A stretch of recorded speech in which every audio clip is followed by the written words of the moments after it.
आता ज्ञानोबा या प्रसंगाला दृष्टांत देतात. कोणत्या तिन्ही भाग्य मिळून जर तुम्हाला भाग्य कळालं नसेल फजिती किंवा तुमचं दुर्भाग्य कसं आहे लक्ष देऊन दृष्टांत आहे का. एक राजा श्रीमंत होता, प्रजादक्ष हितरक्ष असा राजा, आणि त्याच्या पत्नीला न जाणो एके दिवशी काही मनामध्ये इच्छा निर्माण झाली आणि तिला विचारलं राजांना, राजे मला दागिने हवेत हो.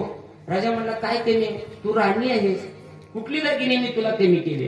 राणी म्हटली, राजे साहेब तुम्ही कुठलेच दागिने मला कमी केले नाहीत. सोन्याचे तेवढेच आहेत, चांदीचे तेवढेच आहेत आणि अन्य धातूचे तेवढे दागिने आहेत. पण माझ्या अंतःकरणात अशी इच्छा निर्माण झालेली आहे की मला आता असले हे धातूचे दागिने लेवायची इच्छा नाहीये. राजा म्हटलं मग कसले दागिने लेवायचे तुला, कसले परिधान करायचे दागिने. त्यावेळेस त्या राणीने सांगितलं, राजन मला कापराचे दागिने पाहिजेत. लक्ष द्या, कशाचे, कापूर. पण जो आपण देवाला आरतीला वापरतो तो कापूर नाही बरं, त्या कापरापासून दागिने तयार होत नाहीत, तो वेगळा कापूर असतो.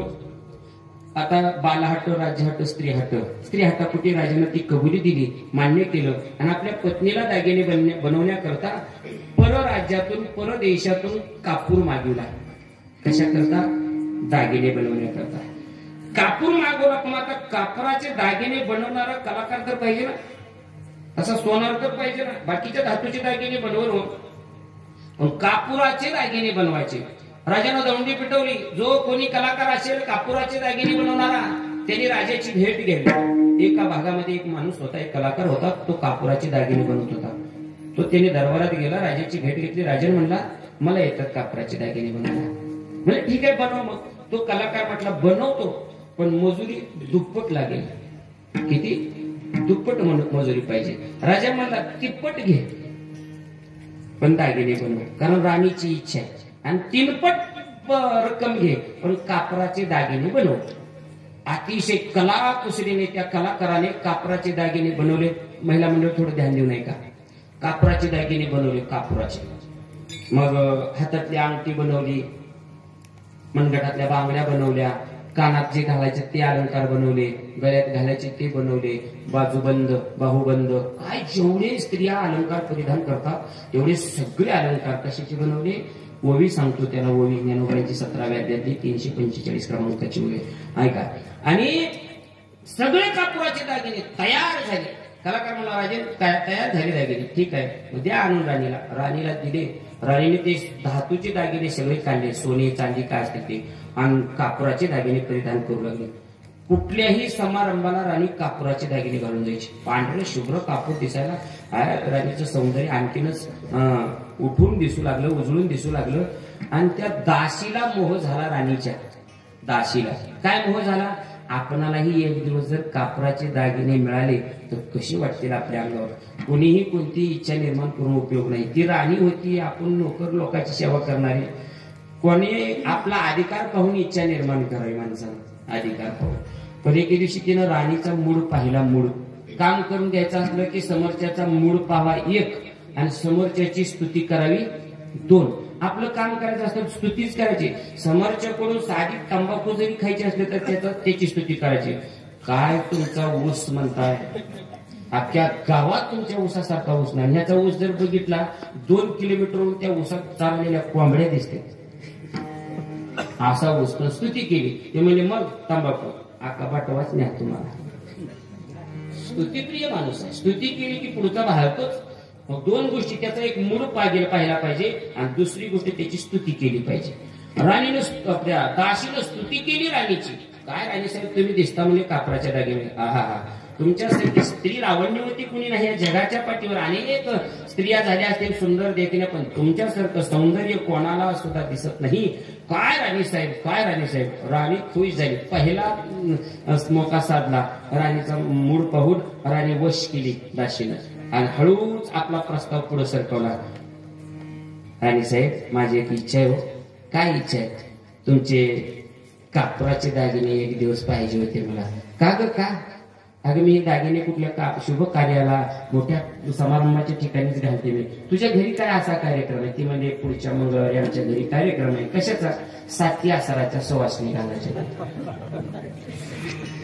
कशाच्या सवासणी घालतेल्या, मुरटापणी घालतेल्या. सांगता येत नाही. हे सुवासिनी हे सवाशे उरपाटी चड्डी घालून आला वार सवाशे असू द्या चला. आणि मग माझ्या घरी कार्यक्रम आहे हळदी कुंकुवाचा, सुवासिनी भोजनाचा कार्यक्रम आहे आणि मला तुमचे दागिने 1 दिवस पाहिजे. राणीला सांगितलं ठीक आहे बाई घेऊन जा, पण एक सांगते ऐक, सांभाळून ने आणि सांभाळून परत कर. का हे दागिने आहेत कशाचे? कापराचे दागिने. आणि याला माझ्या मालकानं दुपटीपेक्षा कितपट किंमत देऊन बनवून घेतले. त्यामुळे व्यवस्थित ने आणि व्यवस्थित जशाच तसे आणले. ते म्हणजे जसं नेले तसे परत करते. तिने ते दागिने घालून घेऊन गेली. सकाळीच दागिने घातले. अख्ख्या गावात तिला मिरवायचं होतं. सगळ्या पाहुणे मंडळीमध्ये नातेवाईकामध्ये ते दागिने घालून काय. आणि महिलांना हाऊस असते. एखादा तिच्या मालकानं घरच्यांनी एखादा नवीन दागिना एखादी नवी साडी गावातल्या महिलांपेक्षा वेगळी आणलेली असावी. त्या कमीत कमी अर्ध्या गावाला तर दाखवल्याशिवाय तिचं पोट भरत नाही. एकीच्या नाकात नुसती नथ केली होती मग तिला कुणीच विचारलं. तिनं शेजाऱ्याचा कोटा पेटवला जाणार का तर मला नथ आणलेली कुणी कशी विचारली नाही. आणि सगळे गाव विजवायला तो गोटा जनावराचा धाडा धाड धाड धाड आग लागलेली. आणि मग त्या उजेडात एका मावशीला तिच्या नाकात नथ दिसली. मग विचारलं चत्राताई कधी व नथ आणली? ते म्हणले अगोदर विचारली असते तर मोठा पेटला असता का. एवढी हाऊस असते यांना दागिने मिरवायची. नाटायचं नाही करायचा असतो. तिनं सकाळी दागिने घातले सगळ्या नातेवाईकामध्ये अशी मिरवू लागली. लोक सुद्धा म्हणाले, नातेवाईक म्हणाले काय बाप रे काय थाटायचं. आणि संध्याकाळी सुवासिनी जेवायला बसल्या. संध्याकाळी अशी लाईटीची सोय नव्हती. पात्र वाढले. प्रत्येक पात्राच्या कडेला सुवासिनीचा घास नाकात न जाता सरळ तोंडामध्ये जावा याच्याकरता प्रत्येक पात्राच्या कडेला मेणबत्ती उजेडा करता लावली. कशा करता? उजेडा करता. आणि ही आग्रह करून वाढू लागली. पुरी घ्या, चपाती घ्या, बालुशाही घ्या, पापड घ्या, हे घ्या ते घ्या. आणि एका सुवासिनीला आग्रह करताना हातातली जी अंगठी होती त्या अंगठीनं एका मेणबत्तीचा मुका घेतला. म्हणजे स्पर्श झाला. जरा मला गावरान बोलायची सवय आहे. स्पर्श झाल्या कापूर असा पदार्थ आहे ज्वलनशील. तात्काळ पेट घेतो. तात्काळ अंगठीनं पेट घेतल्या चटका बसल्यावर हिनं इकडल्या हातावर हात मारला. हातातल्या बांगड्या म्हणल्या आई सत्ता संपत आला मीच का घरी बसून. तिनं बी काय केला पेट घेतला हातातल्या बांगड्याने. हातातल्या बांगड्याने पेट घेतले होते म्हणजे असं का व्हायले म्हणून असं केलं. मग हे गळ्यातले बी म्हणजे आम्ही बी सहभागी शेवट का असा. आणि धाड धाड धाड धाड धाड धाड धाड कापूर पेटला. आणि बिगर रॉकेलची बाई जळून मेली. दृष्टांत संपला.